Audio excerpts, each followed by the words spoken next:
590 करोड़ रुपए की बैंक चोरी।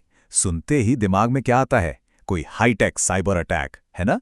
हैकर्स का एक ग्रुप जो किसी डिजिटल तिजोरी को तोड़ रहा हो। लेकिन क्या हो अगर मैं कहूं कि ये पूरी धोखाधड़ी एक बहुत ही पुराने, लगभग भुला दिए गए तरीके से की गई थी। चलिए इस हैरान कर देने वाली कहानी को परत दर परत समझते हैं। 14,400 करोड़ रुपए। जी हां, ये वो कीमत है जो आईडीएफसी फर्स्ट बैंक के शेयर होल्डर्स ने सिर्फ एक दिन में चुकाई। जैसे ही इस फ्रॉड की खबर बाहर आई ना, मार्केट में मानो भूचाल आ गया और बैंक का शेयर धड़ाम से नीचे। और सबसे ज्यादा हैरान करने वाली बात क्या थी जानते हैं? खुद बैंक के सीईओ वी वैद्यनाथन ने सामने आकर माना कि भाई ये कोई डिजिटल हैकिंग का मामला नहीं है, ये तो बैंकिंग की दुनिया का शायद सबसे पुराना फ्रॉड है। जाली दस्तखत वाले फिजिकल चेक। सोचिए जरा। तो सवाल ये उठता है कि आज के डिजिटल किलेबंदी वाले जमाने में कोई सिर्फ कलम और कागज का इस्तेमाल करके इतनी बड़ी रकम कैसे उड़ा सकता है। चलिए समझते हैं कि कैसे इस एनालॉग तरीके ने मॉडर्न डिजिटल सिक्योरिटी को ही चकमा दे दिया। देखिए, हर बड़े बैंक के पास एक डिजिटल कवच होता है।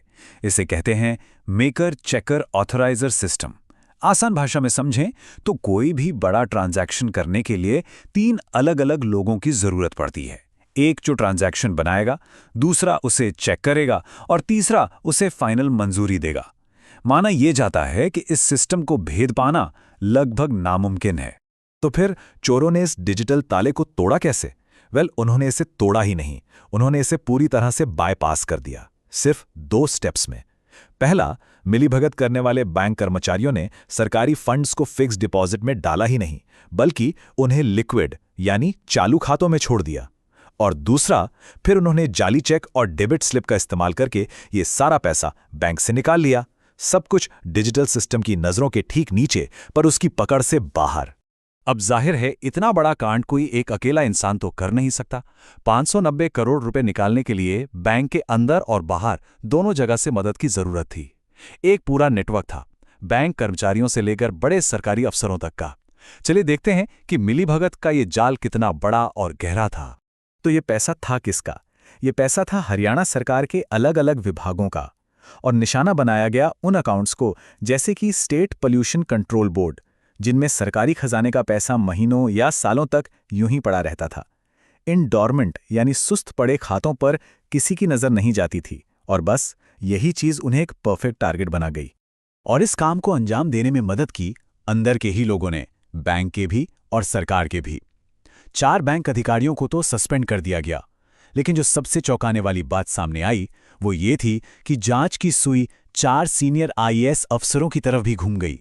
अच्छा, तो ये सारा पैसा आखिर गया कहां? पता चला कि इसे 170 से भी ज्यादा अलग-अलग अकाउंट्स में घुमाया गया, और इनमें से ज्यादातर अकाउंट्स थे रीजनल रियल एस्टेट कारोबारियों के। अब हम सब जानते हैं कि रियल एस्टेट सेक्टर का इस्तेमाल अक्सर मनी लॉन्ड्रिंग यानी काले धन को सफेद करने के लिए होता है, और लगता है यहां भी ठीक वही कहानी दोहराई गई। अब सवाल यह है कि इतने बड़े लेवल पर इतने समय से चल रहा ये स्कैम आखिर सामने कैसे आया? अब सोचेंगे कोई बड़ी इंटेलिजेंस एजेंसी ने पता लगाया होगा, पर नहीं। इसका खुलासा किसी गहरी जांच से नहीं, बल्कि किस्मत से, एक बहुत ही मामूली सी बात से हुआ। देखिए हुआ क्या। फरवरी 2026 के बीच में एक सरकारी डिपार्टमेंट ने अपना एक अकाउंट बंद करने की रूटीन रिक्वेस्ट डाली, और बस वहीं से भांडा फूट गया। पता चला कि अकाउंट में तो भारी शॉर्टफॉल है। फिर तो चीजें तेजी से घूमी। 18 फरवरी को हरियाणा सरकार ने बैंक को डीएम पैनल कर दिया। 21 को बैंक ने पुलिस और आरबीआई को इत्तला दी। 22 को यह खबर स्टॉक एक्सचेंज तक पहुंची, और 23 फरवरी को मार्केट ने रिएक्ट किया और स्टॉक 20% तक टूट गया। चलिए अब जरा इस फ्रॉड से हुए नुकसान का हिसाब किताब देखते हैं। और ये नुकसान सिर्फ पैसों का नहीं था, ये बैंक की इज्जत, उसकी साख पर लगी एक बहुत बड़ी चोट थी। जो फाइनेंशियल डैमेज हुआ वो तो वाकई होश उड़ा देने वाला था। इस 590 करोड़ की फ्रॉड को जरा बैंक की कमाई के सामने रखकर देखते हैं। ये रकम इतनी बड़ी थी कि ये बैंक के एक क्वार्टर के नेट प्रॉफिट से भी 117% ज्यादा थी। मतलब 3 महीने की पूरी कमाई से भी ज्यादा का चूना लग गया। यही नहीं, ये पिछले 9 महीनों के प्रॉफिट का 45% और पूरे साल के प्रॉफिट का 40% थी। मतलब नुकसान बहुत बहुत बड़ा था। और देखिए, मार्केट सिर्फ नंबर नहीं देखता, वो भरोसा देखता है। फ्रॉड हुआ था 590 करोड़ का, लेकिन बाजार ने सजा दी लगभग 24 गुना ज्यादा। इसे कहते हैं रेप्यूटेशनल मल्टीप्लायर इफेक्ट। इन्वेस्टर्स का भरोसा टूटा और बैंक की मार्केट वैल्यू से 14,400 करोड़ रुपए साफ हो गए।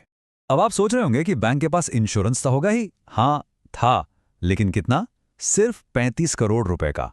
इसका सीधा सा मतलब यह है कि 590 करोड़ के टोटल लॉस में से 94% से भी ज्यादा हिस्सा यानी 555 करोड़ रुपए बैंक को सीधे सीधे अपनी बैलेंस शीट पर हिट लेना पड़ेगा।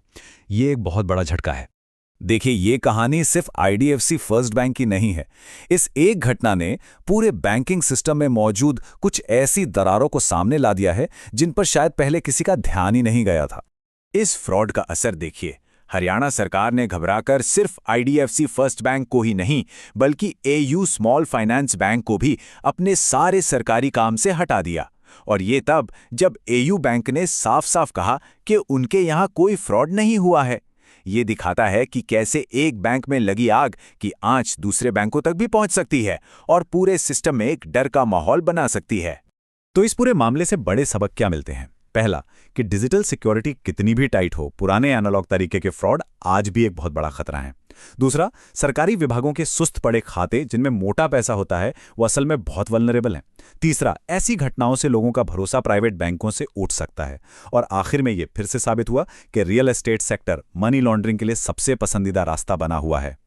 तो आखिर में ये पूरी कहानी हमें एक बहुत बड़े और कुछ हद तक परेशान करने वाले सवाल पर लाकर छोड़ देती है।